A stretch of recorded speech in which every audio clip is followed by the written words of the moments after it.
What does social media have to do with cryptocurrency? Well, if you want to find out more, stick around. I'm going to be talking to Kyle Kaplanis from Project Z, and you're going to want to hear this.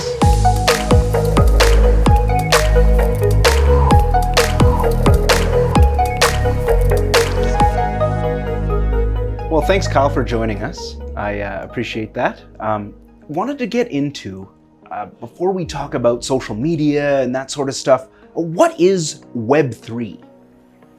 So yeah, that's a good question, and a lot of people have no idea what that means. And to me, like I'll give a definition of what I think it would mean to like mainstream people.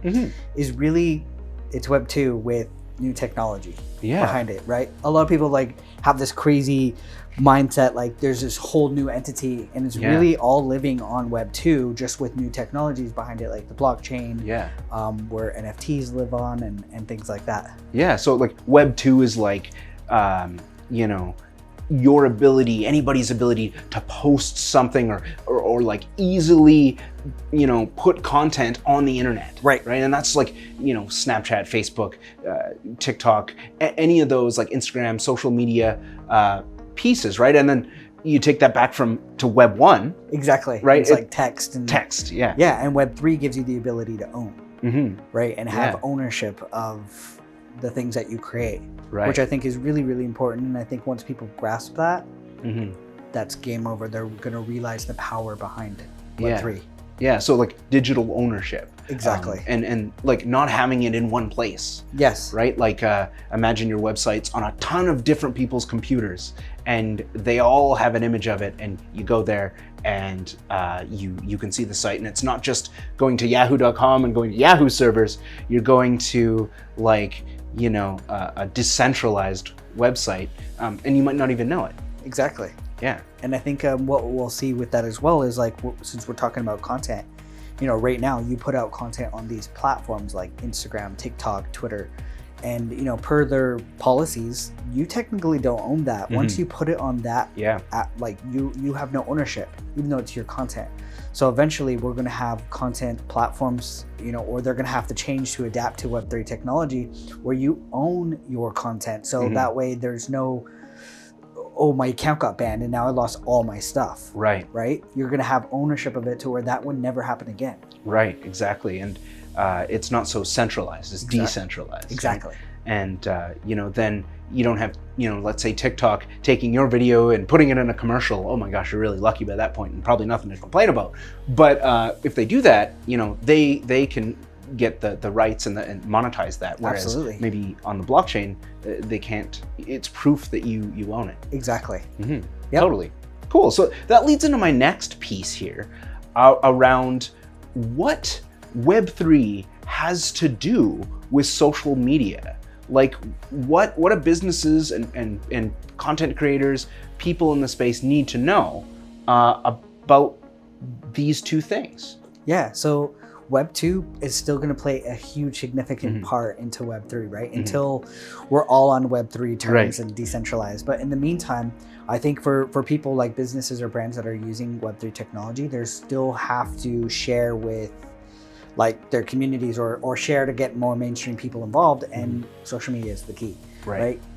Short form content is king right now. Yeah. I think everybody needs to be making it. And in terms of where I'm seeing a lot of people making content is where they're only sticking to places where people they think are already in the space. Like, so Twitter is really heavily used, right? Yeah. Because it's like known as like the NFT space or the crypto space to talk. But I think that there's a lot of people missing the mark on sharing their content across other socials, like even Instagram, and TikTok is a huge piece of that to be able to share. And I think diversifying your content is so important. Is so important to reach many different people in the space. Yeah, so it's kind of about using like Web2, like these platforms that people are already on to really just like share with them what the benefits are, what they could gain from it, and just like almost spreading mass adoption of the technology. Like, okay, what are the benefits of being decentralized? Yeah. And you know, a lot of people probably don't know, like you said before, that once you create something on TikTok, for example, they own it. Yeah. Right? Exactly. So, you know, how do we fight back, or how do we transition Exactly. something where, I think there's always going to be a camp for Web 2, at least for the immediate future. Totally. Yeah. And you made a good point, and education, I think, is really the biggest lack, right? So people are those that are already educated they almost think everybody else is because they know. Right, yeah. You have to remind yourself right now we're so early that it's all about education. So any business, any project should be doing just basic NFT education right now at the basic level and teaching people, what is blockchain? What does NFT mean? What are the use cases that it could be used for people?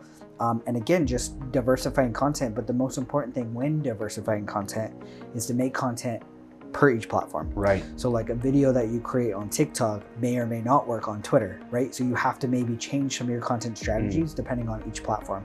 And that is tricky, but it all takes testing and trying. And if you're not making content, so much is left on the table. Right. Yeah, and it's about like getting it out there and having the content in a way that people want to access it. So it's like, giving people some information in a way they'd like to learn and a way they'd like to be approached from a social media lens. Yeah, and one of the best things that you could do by making it is you get real-time feedback from your audience.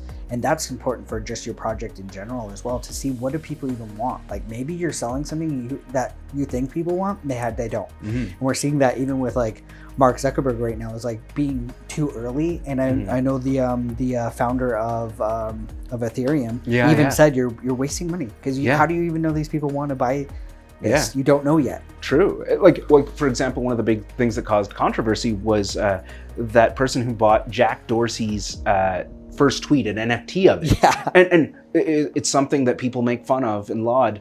There's no use case for it. It's nothing. It's just a screenshot. Right. And then they went to go sell it. They bought it for like a ridiculous sum. Ridiculous. Yeah. And then they like, the highest offer they got it for it was like $10,000. So they lost so much money because the community decided it was a silly idea. Exactly. Because it doesn't do anything. Right. Right. And so like without social media and the conversation about it, it was like a lesson learned. Absolutely. So, and I think like the social media platforms facilitated that discussion.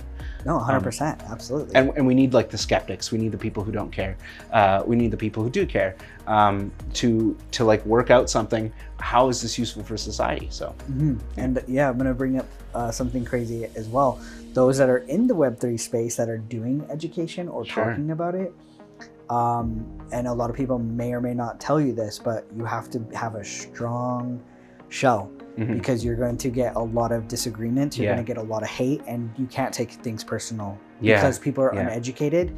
If there's a big uneducated market, you cannot take it personal because you will. So I make content. I'm the Web3 guy on TikTok. 95% of my comments are hate. Yeah, that's huge. It's not good for the self-esteem. It isn't, but I get excited. Sure. Because I'm like, that's how early. It's engagement. People said the same thing about the internet. Oh, sure. They were walking around, people that are like, this is going to be the biggest thing. And people were like, you're stupid. I'll never use the internet. Exactly. Now look at all those people. Oh, it's crazy. Yeah, they can't imagine what you can do with it. It hasn't reached its true form or like, its penultimate kind of what does it look like? Yeah, believe it or not, I've been in the TikTok game since it first adopted from Musical.ly to TikTok in August 2018. And I was on LinkedIn doing series back in like 2019, early 2020. 90% of people said, I will never use TikTok for marketing. Wow. And now all those people are using it and coming to me and saying, Kyle, now what? And I'm like, I don't know, you should have listened to me then, but I'll still give you my 2 cents on how to get started. Yeah. But yeah. No, that's awesome. And it kind of leads us into what are the dangers in social media, especially as it relates to crypto, blockchain, Web3? So the dangers of is you have to be really diligent and doing your research before posting something because the internet is scary. Like people are not afraid to push back or backlash. So I think in terms of cancel culture is so huge. So you have to really do your research on like what are you putting out, and if you're like trying to sell somebody into something, that's a little tricky as well. Right?